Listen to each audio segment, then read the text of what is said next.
So you think you have what it takes to play DayZ? Righto then, let's jump straight into some tips for beginners to make sure you can survive more than 30 minutes in this unforgiving zombie apocalypse.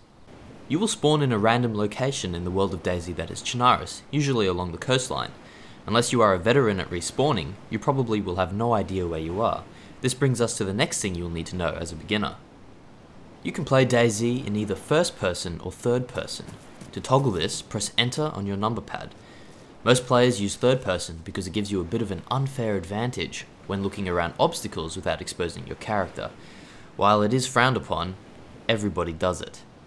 By default, the controls will be the DayZ standalone key bindings, but if you prefer the old armor controls, you can access all key bindings in the game settings.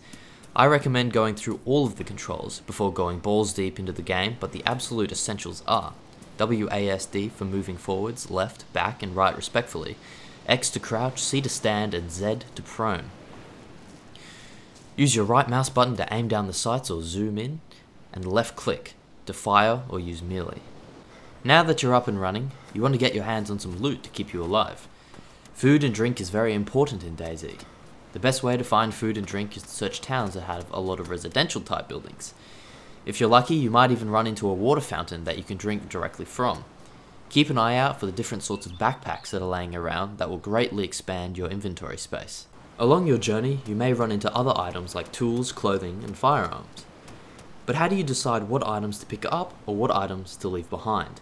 Just about all items in DayZ have a durability, ranging from pristine to destroyed.